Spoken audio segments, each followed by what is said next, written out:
नमस्कार साथियों, जय हिंद। बीपीएससी टीआरई 4 और स्टेट को लेकर जो घमासान मचा है, निश्चित रूप से शिक्षा मंत्री द्वारा जो बात उन्होंने की है, जो वादा उन्होंने किया था, सभी बातों पर वो पलटी मारते नज़र आ रहे हैं। निश्चित रूप से आज शिक्षा मंत्री जी ने जो प्रेस कॉन्फ्रेंस किया, उस पर दोनों बातें लगभग स्पष्ट हो गई है कि न स्टेट वालों का भलाई है, न टीआरई 4 वाले का भलाई है। स्टेट वाले की जो परीक्षा थी, जैसा कि शिक्षा मंत्री जी ने कहा कि परीक्षा अक्टूबर महीने में हुई है, तो निश्चित रूप से परीक्षा की जो तिथि पहले घोषित की गई है उसमें भी वृद्धि की गई, रिजल्ट का प्रकाशन जो है उसमें भी वृद्धि की गई, और जो चीज़ें बढ़ाई जा रही है, अक्टूबर महीने में भी कही जा रही है कि इतनी तारीख से इतनी तारीख से परीक्षा होगी, और रिजल्ट का जो प्रकाशन होगा वो 16 नवंबर के बाद होगा। यानी आप समझिए चीज़ों को कि जैसे जैसे शिक्षा मंत्री कह रहे थे कि पहले कि 1 नवंबर को रिजल्ट का प्रकाशन होगा, अब कह रहे हैं कि 16 नवंबर को रिजल्ट का प्रकाशन होगा। तो जिस प्रकार से चीज़ें बताई जा रही है वो कहीं ना कहीं छात्रों को फिर से उपाकों की स्थिति में लाने पर मजबूर कर दिया है। वही दूसरे तरीके से बात की जाए तो सबसे बड़ा जो मुद्दा है वो है टीआरई 4 में सीट बढ़ोतरी की मांग। और सीट बढ़ोतरी की मांग को लेकर छात्रों द्वारा किए गए आंदोलन के बाद भी एक बार फिर से शिक्षा मंत्री पलटी मारते नजर आ रहे हैं। शिक्षा मंत्री ने कहा कि 26,000 पदों की बहाली जो है, इसका रोस्टर क्लियर हो चुका है। यानी अब जो शिक्षा विभाग बीपीएससी को अधियाचना भेजेगी वो 26,000 के आसपास ही पदों की अधियाचना भेजेगी। तो जो बात आप शिक्षा मंत्री कर रहे थे, जो बात बिहार सरकार कर रही थी, उस बात पर कहीं कोई इफ बट की स्थिति नहीं है। बिल्कुल अब सामने सब चीज़ें आ गई है कि 1,20,000 पद की बहाली की जो मांग शिक्षक अभ्यर्थी कर रहे थे, उसको कहीं ना कहीं सरकार ने एक तरह से खारिज कर दिया है। शिक्षा मंत्री ने स्पष्ट कर दिया कि 1,20,000 पदों पर बहाली नहीं आएगी, क्योंकि जब एसटीटी की परीक्षा नहीं हो रही थी तब उन्होंने कहा कि हम 2 भागों में बांटेंगे। जब एसटीटी परीक्षा नहीं हो रही तो टीआरई 4 और टीआरई 5, और 1,00,000 पद की बहाली को 2 भागों में बांटेंगे। यानी 50,000 पद की बहाली टीआरई 4 में, 50,000 की बहाली टीआरई 5 में होगी।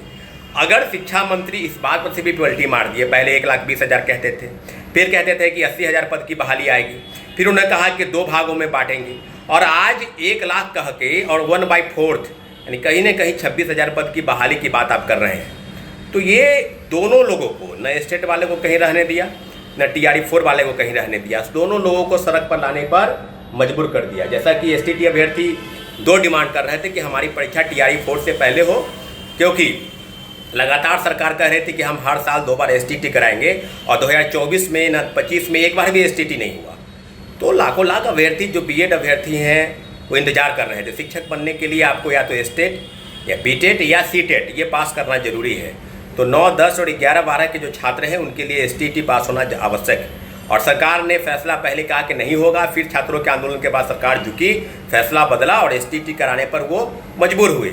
और आज इस प्रकार से चीज़ें बिल्कुल आपके सामने हैं कि जब एसटीटी की परीक्षा हो रही है तो ये डिमांड भी है कि टीआरई 4 में एसटीटी वाले को मौका मिले, उनको कम से कम अपेयरिंग का मौका मिले। तो जब विज्ञापन आएगा तो क्या एसटीटी वाले को मौका मिलेगा या नहीं मिलेगा, इस मामले में भी अभी तक विरोधाभास है, क्योंकि परीक्षा की तिथि आगे बढ़ाई गई है, रिजल्ट का पब्लिकेशन उसकी भी तिथि आगे बढ़ाई गई है।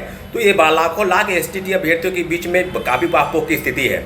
तो हम स्पष्ट करना चाहते हैं कि अगर एसटीटी वाले को टीआरई 4 में मौका नहीं मिला, अगर टीआरई 4 में सीटों की संख्या की वृद्धि नहीं होगी, तो फिर से सड़क पर आंदोलन की जरूरत बनेगी और आंदोलन होगा। क्योंकि टीआरई 4 में लाखों लाख अभ्यर्थी हैं जिनके हकमारी हुई है, जिनके अधिकारों का हनन हुआ है। लगातार आंदोलन के बावजूद भी जब डेलीगेशन टीम गई मिलने, उन्होंने कहा कि आप जितने पद की डिमांड कर रहे हैं उससे ज़्यादा पद की बहाली होगी। और एक अचानक शिक्षा मंत्री आज प्रेस कॉन्फ्रेंस करके कह रहे हैं कि 26,000 पद का ही रोस्टर क्लियर हुआ है और शिक्षा विभाग जल्द ही बीपीएससी को अधियाचना के लिए भेज देगी। तो फिर किस प्रकार से आप जो लगातार ट्वीट कर रहे थे, बड़े बड़े पोस्टर और बैनर बनाकर आप 1,00,000 पद की बहाली की बात कर रहे थे, उसको कहीं ना कहीं आपने बीच सड़क पर लाकर छोड़ दिया है। छात्रों को आंदोलन करने पर आपने मजबूर कर दिया है। तो हम मांग करते हैं कि ना टीआरई 4 आप देना चाहते थे, ना स्टेट वाले का स्टेट की परीक्षा लेना चाहते थे। दोनों मांगों को लेकर छात्र सड़क पर थे, और निश्चित रूप से एसटीटी का जब डिमांड पूरा हुआ है तो इनकी मांग स्पष्ट है कि जब आप एसटीटी परीक्षा ले रहे हैं तो कहीं ना कहीं टीआरई 4 में इनको मौका मिले। और टीआरई 4 में जो सीटों की गणना आप लगातार कर रहे थे कि सीट 1,00,000 होगी, कभी 1,20,000 होगी, कभी 80,000 होगी, तो आज एकाएक 26,000 पद की बहाली की बात आप कर रहे हैं, जो कहीं ना कहीं आंदोलन की अनदेखी है। आंदोलन को फिर से सड़क पर, आंदोलन के लिए फिर से मजबूर करना शिक्षा मंत्री का एकमात्र उद्देश्य है। तो मुझे लगता है कि लाखों लाख अभ्यर्थी छात्रों की रक्षा के लिए हम सबों का एक फैसला है कि छात्र बिल्कुल सड़क पर आएंगे और एक बड़े आंदोलन की तैयारी में छात्र अभ्यर्थी जुट गए हैं। साथियों, न स्टेट चाहते थे न TRE-4 चाहते थे, दोनों को सड़क पर लाने के लिए शिक्षा मंत्री ने मजबूर कर दिया है। और जिस प्रकार से ACS सिद्धार्थ नप गए, उसी प्रकार से शिक्षा मंत्री के भी इस्तीफे की मांग इस आंदोलन के माध्यम से की जाएगी।